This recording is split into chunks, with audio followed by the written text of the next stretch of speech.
Hello everyone. Hi Manogar. Hi Shipra. Hi Ram, Hi, hi hi, Shipra. hi. All right. So we are on time. I'm glad to welcome Shipra Aggarwal on behalf of Regional Scrum Gathering Kolkata. Today, Shipra is going to share her experience on Scrum implementation in the supply chain domain. And I feel this is going to be a very interesting session as it's going to give us a unique insight on the application of Scrum beyond software industry. A bit of background about Shipra. Shipra is an Agile practitioner and she's actively involved in local and global Agile communities. Aside being an Agilist, Shipra is also a Bharatanatyam dancer. She has been awarded with Delhi Sanskrit Academy Award. So that's about Shipra and the talk that she's going to give. Without further ado, I would like to hand over the stage to Shipra. And like everyone else, I'm looking forward to hear your Scrum and supply chain experience. Over to you, Shipra. Just convey that me and Ram Mohan, we are Yeah, going to hide ourselves from the front screen, so we'll be at the back stage. Please, Shipra, feel free to call us if you need any assistance in between or if Sure, there is anything from our side. sure. sure. Okay, And all the best. thanks, Thanks. Manohar. And participants will be muted and will be on will be without on video for the entire session.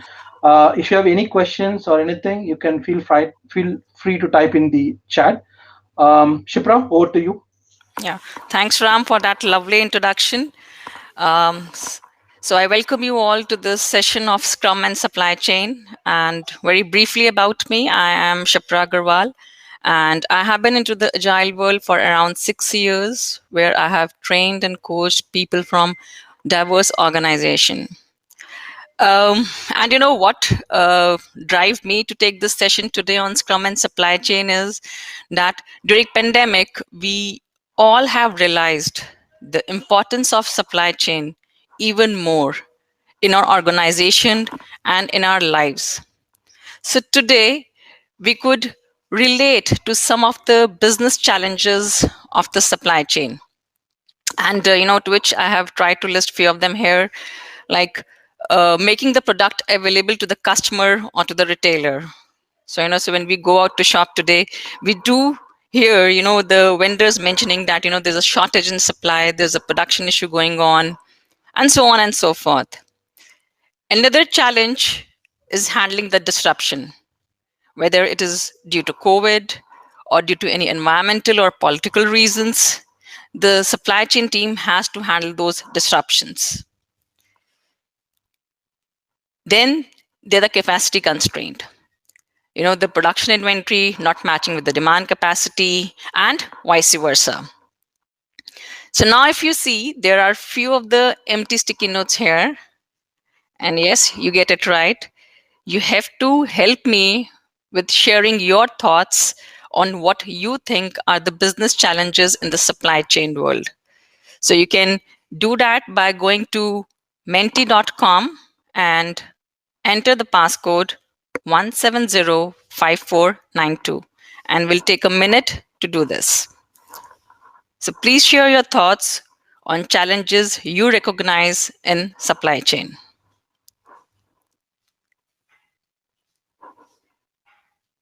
So you have to go to menti.com and there you enter the passcode 1705492.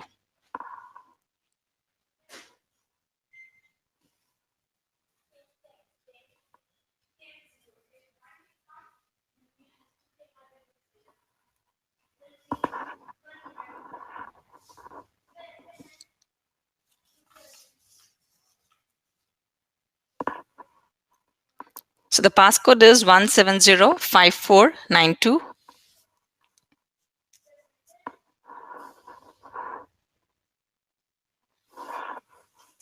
Yeah. So I can see a couple of responses there.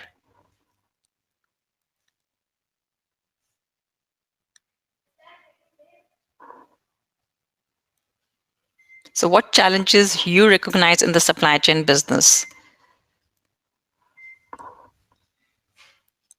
I'm looking for some more responses. Then we can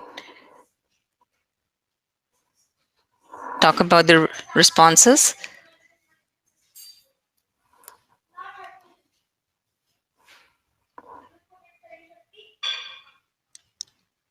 Yeah, it's an on time delivery, meeting the demand supply, the vendor supplies gap, inventory mismatch. Yeah, identification of right inventory from a big warehouse. Very rightly said. Yes, the inventory issues, poor communication between the stakeholders, the lack of risk anticipation and mitigation strategy. Very true.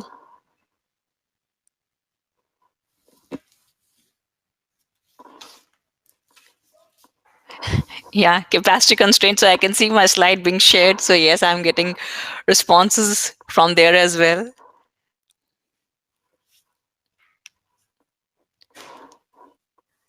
All right. So thank you all for all the responses. So a couple of responses says that we have the vendor supplies gap, we have the inventory mismatch, the on-time delivery, the identification of the right inventory from a big warehouse, meeting the demand supply, and yes, a couple of more responses, the multi-vendor dependencies.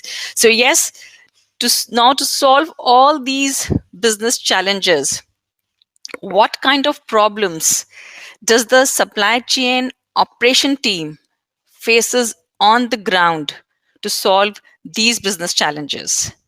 It's like handling the changing priorities and the different priorities among the different teams, the hierarchical structure, and then they have to look out for a lot of approvals, different departments working in the silos leading to communication issues, handling the conflict management, and many others.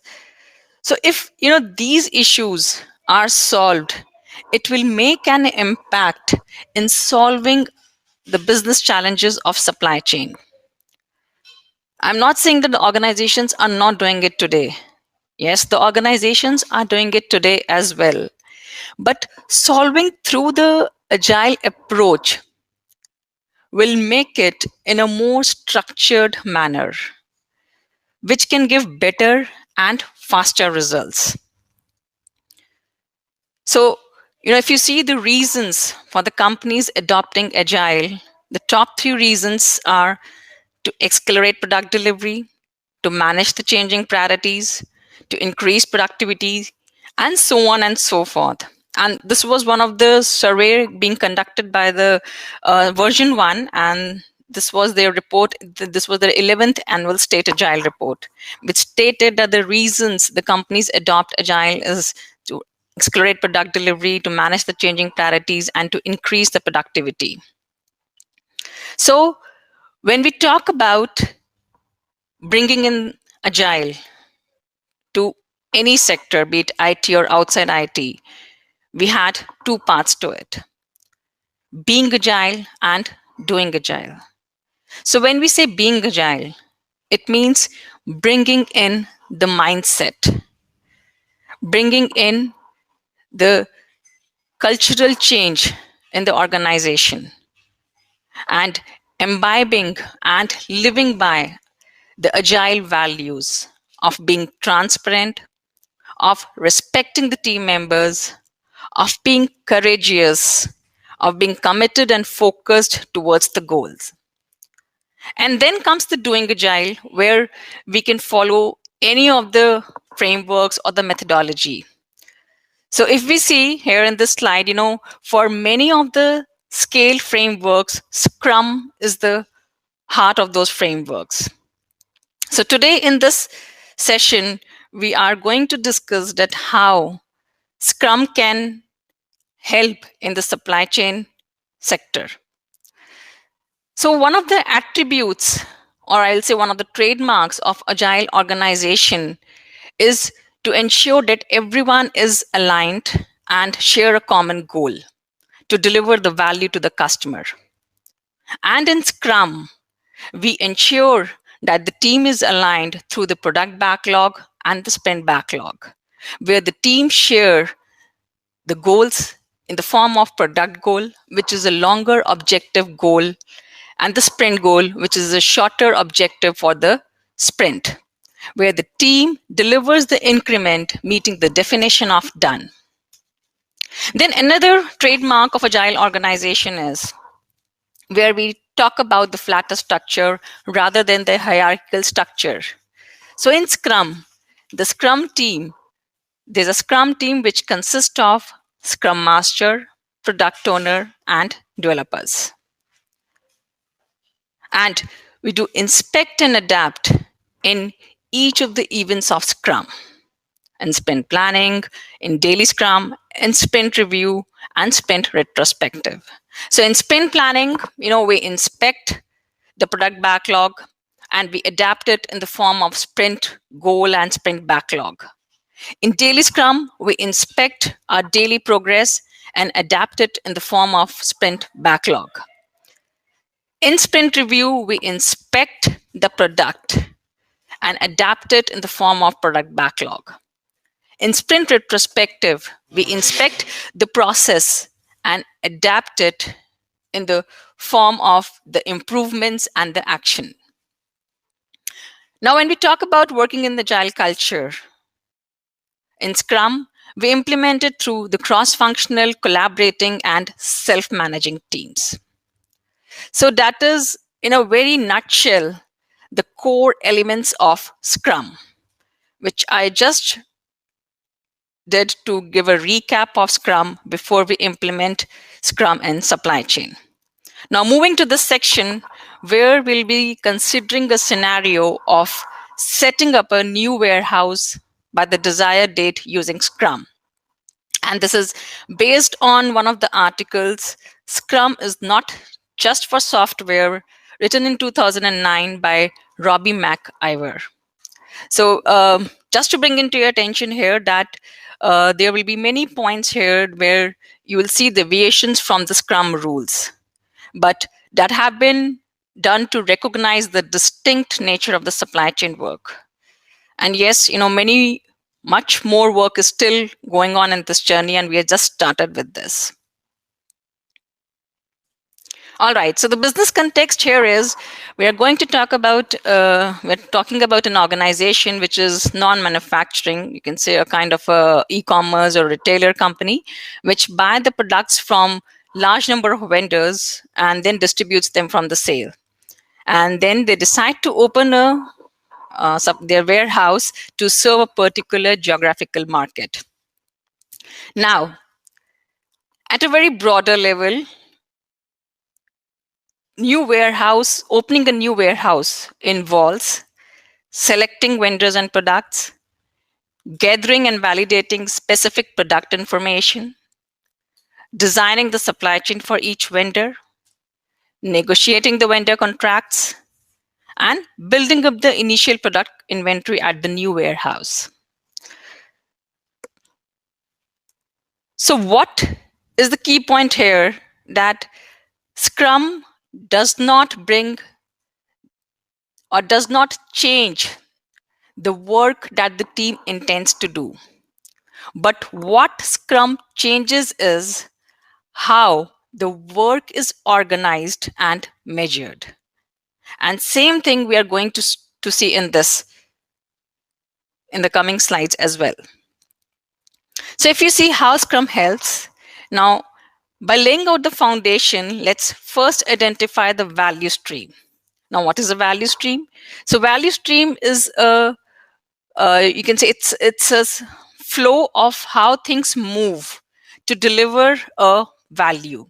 So in this case, how step-by-step process of how things will move to set up a new warehouse. So in this case, our value stream comprises of the product validation, then it goes to supply chain, then to contract, and then to fulfillment. Now, product validation, they determine the vendor products, gather and validate specific product information. Then it goes to the supply chain where they analyze and define the optimal supply chain network for the vendor. Then there's a contract with the vendor, and then the fulfillment happens where they build up the initial product inventory at the warehouse and enables the standard replenishment process. So, for this case study, we took that each of these teams are being considered as a Scrum team. So again, as I mentioned before, that there'll be few deviations from the Scrum rules. So this is one of the deviation where we are saying that there's a product validation Scrum team, there's a supply chain Scrum team, there's a contract Scrum team, and the fulfillment Scrum team. Moving ahead, we talked about identifying the value stream. Now, let's set up the goal for product and sprint. So, say our product goal is to have 52 million cases within 6 months in the new warehouse and ensuring that the 52 million cases of the product flowing through that warehouse. And we have to reach that rate within 6 months. And for the sprint goal, we say that the sprint goal for the fulfillment team is to have 4 million cases every 2 weeks, meaning 4 million cases every sprint is the sprint goal for the fulfillment team. So if you see in this figure that each preceding team has a higher number of sprint goals because there's a history that vendors are being eliminated from this program at various points. So for the product validation, the sprint goal is to have 4.6 million cases every 2 weeks. And then it might be that few vendors are being eliminated. So supply chain has a sprint goal of 4.4. Contract team has a sprint goal of 4.2 million cases, and fulfillment team has a sprint goal of 4 million cases every 2 weeks. So we have the sprint goal for each of these teams, where the product goal is a bigger goal to have the 52 million cases in 6 months. Now we talked about the value stream. We set up the goal for product and sprint. Now let's talk about the definition of done. So definition of done in this scenario is the checklist of all that details all the tasks that are required to be completed for the vendor before the next downstream team can begin their work for that vendor. And then if everything is complete at the end of the sprint, then the product volume for that vendor counts towards the sprint goal. So if I'll just mention in one line, you can say the definition of done is the list of tasks that needs to be completed before the downstream team can begin their work. And another point being that if everything is completed, then the product volume for that vendor will count towards their goal. So that sets up the definition of done in this scenario. Now the backlog. Now if you see in this figure, product validation team has the vendor backlog. The supply chain has the supply chain backlog, the contract team has the contract backlog, and the fulfillment team has the fulfillment backlog. And now what these backlogs are same as a product backlog, which is a list of vendors and plus some more information which the team may want to know about the vendor, which can be the number of products.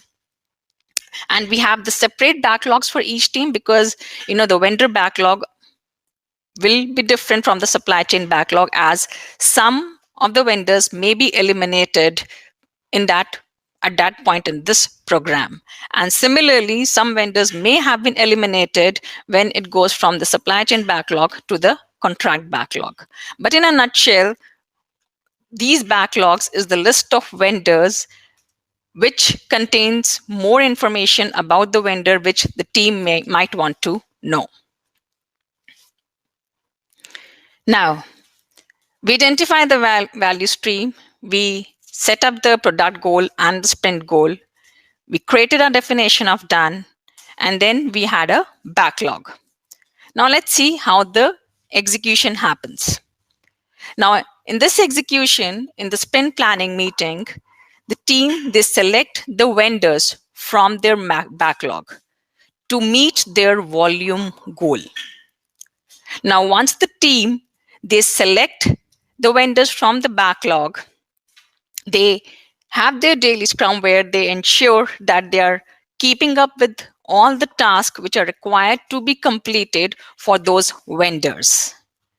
And once they're done, they record the number of cases completed towards their goal. Then in the sprint review, the vendors which were being completed are placed on the backlog of the downstream team. And then in the sprint retrospective, they look at the completed sprint to assess how each team can improve in the sprint. So I'll just do it not by taking this figure. So now in the sprint planning meeting, the product validation team will pick up the vendors, will select the vendors from their vendor backlog. And then in their daily scrum, they'll ensure that the checklist of all the tasks which are required to be completed for those vendors are being done in their daily scrum.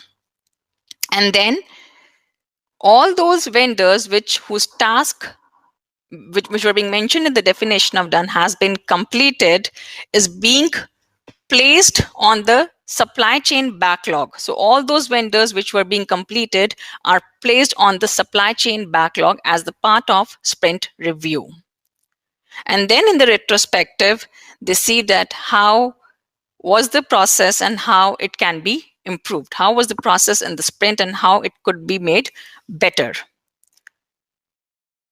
That is how the sprint execution happens in this scenario. So we talked about identifying the value stream. We set up the product goal and the sprint goal. We defined the definition of done. We entered and executed the sprint. And now comes the measuring state. So measure, as we say in Scrum that we do have the sprint burn down charts, and we have the burn up charts. So they can be simple tools such as an Excel worksheet, which can be used to record the progress of the team towards their sprint goal. And especially in the sectors like supply chain, you need to ensure that information radiators are made available for all the teams to see. It is not just for one team, or it has to be for the entire value stream, that they're able to see the information radiators about each team's actual progress, so that we can reasonably project the overall schedule and see that where we need to do inspect and adapt. And by this, we'll be not waiting 4 or 5 months into a 6-month project to recognize that where we won't be able to make the date. So measuring is equally important, ensuring that you are measuring it and then making those information radiators visible to all to have the correct information about the progress and where you need to do inspect and adapt. So here you see we identified the value stream where we had the product validation team, we had the supply chain team, we had the contract team, and then we had the fulfillment team. Then we had the product goal, which was to have the 52 million cases during the 6 months duration, and the sprint goal was being set for each of the teams. Then we talked about creating the definition of done, where it had detailing the task which is required to be completed for those vendors, and then entering into the sprint, where we talked about the sprint planning, where they select the vendors from the backlog, then they complete the task for those vendors in their daily scrum, and then in the sprint review they place the completed vendors into the backlog of the next downstream team, and then the retrospective where they assess the process. So this is in a nutshell what we discuss in this scenario about how Scrum can help.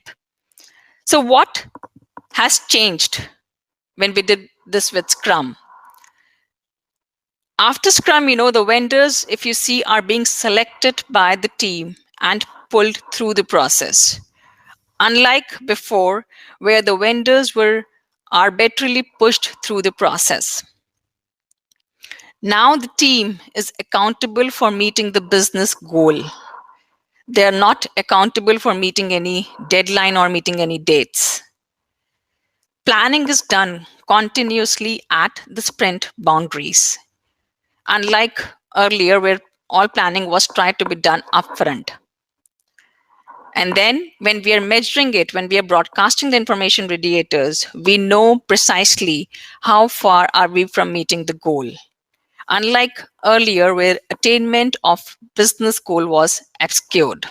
So I think this is in a very brief manner of how Scrum can be implemented in supply chain.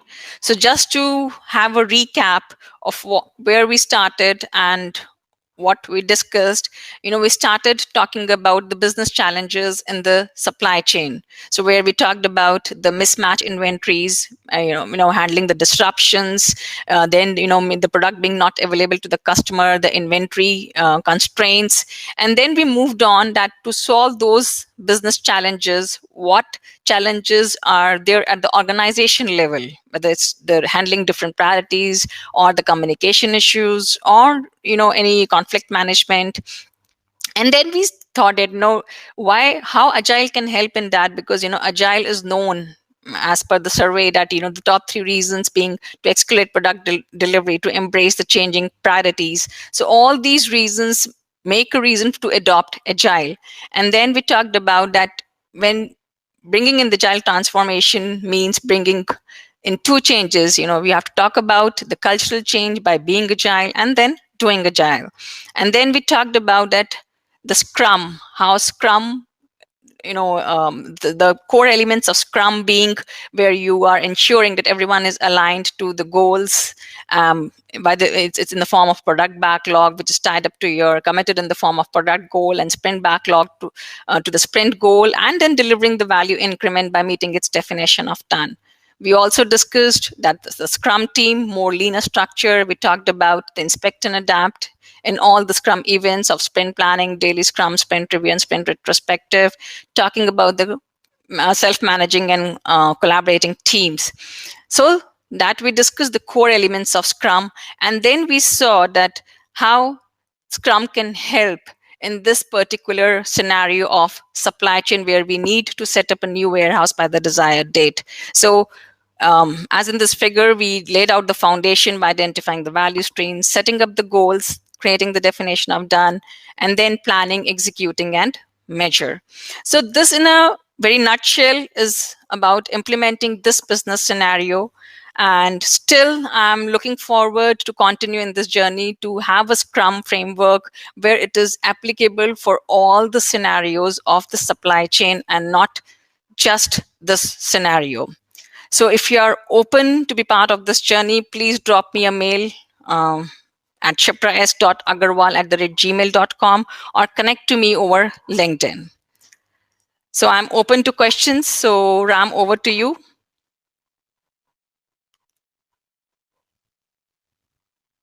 Thanks, Shipra. Are you able to hear me? Yep. Thank you. Thanks a lot for your insightful session, starting from the way that you identify the value stream to the product definition, all the way to the ways of using the Scrum process to meet the desired product goal. Thanks for the insights. There is one question you spoke about this. There's one question that I see, that is, you spoke about this 4 different teams, right? Product validation, supply chain, contract, and fulfillment. So is there any specific process that has been adapted in terms of ensuring communication among these 4 teams? So if you say that we do have the events there, so what I did was that in the sprint planning meeting or in the daily Scrum, or the entire value stream was being considered as one team. So during their daily Scrums, yes, they were being made part of of the daily Scrums of each other meeting to ensure that they know what is being there. But it was not mandatory; it was kept as an optional. The other thing was that the information radiators were were mainly broadcasted as a central tool for all the teams to ensure that what is going on some other team. So that was how it was being captured. Thank you. I see one question from a participant. Let me read out the question for you. You mentioned you are doing 2 week sprint, say for vendor selection. Who will be the PO, who the team and Scrum Master, and who is the customer here? How are vendors engaged in this sprint? So, your PO can be, if you see in the supply chain, there are different teams they make. You do have the contract management team there, for particular scenario for which I'm talking about, these were the teams broadly we identified. So there, we had the one person identified as the PO who used to be, came coming as a point of contact from the vendors. So, and yes, you need a person who has the knowledge, who has that business knowledge, who had that required functional knowledge to help the entire team and sometimes the entire value stream as well. So it's among the those teams only, but it depends upon the department or the organization you're working with, what their value stream they are identifying it. So it comes out with a lot of after brainstorming, after having a lot of conducting your interviews and talking to the teams, then you reach out to a value stream and identifying who can be the product owner and the scrum master. Okay. There is other question, as I mean, sub question of that question. How are vendors engaged in the sprint? How do you engage vendors in the sprint? So the vendors are being engaged, while preparing the checklist, what is being required to be completed for that vendor. So, this what I have described is just a very overview of it. So when you are defining the checklist, you need to have lot of brainstorming sessions with the vendors. You need to set up the meetings with them. That I took it as a refinement, backlog refinement kind of sessions to know that which vendor we can pick for the upcoming sprints and which what is required to ensure that those vendors are being completed. So those all things came part as a backlog refinement sessions during this journey. Okay. Thanks, Shipra, for those for clarifying those questions. I don't Thanks, see Ram. any other questions so far. Manohar, do you have anything to?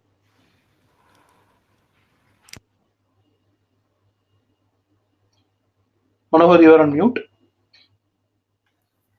Sorry, I was in mute. Yeah, so I think she has answered all the questions. There's nothing outstanding for now. Sure. But still, we have 5 to 6 minutes. If there is anything that can be discussed, Okay. Seems like there are no further questions. Okay. So All thanks, right. Shipra. Shipra, do you have anything Thanks, to Ram. add? Sorry. Go ahead. Thanks, Ram. I'd like to thank the audience for taking out their time and attending this session. Thank you so much, Ram, and thank you all the host for helping me out. Thank you so much. Thanks. Okay. I will end the thank you, session then. Shipra. Thank you so much. Thanks. Thank you, Thanks. Ram. See you. Thank you, everyone, Take care. Bye for bye. joining the Yeah. session. Bye bye. I'll end the session Thank now. you.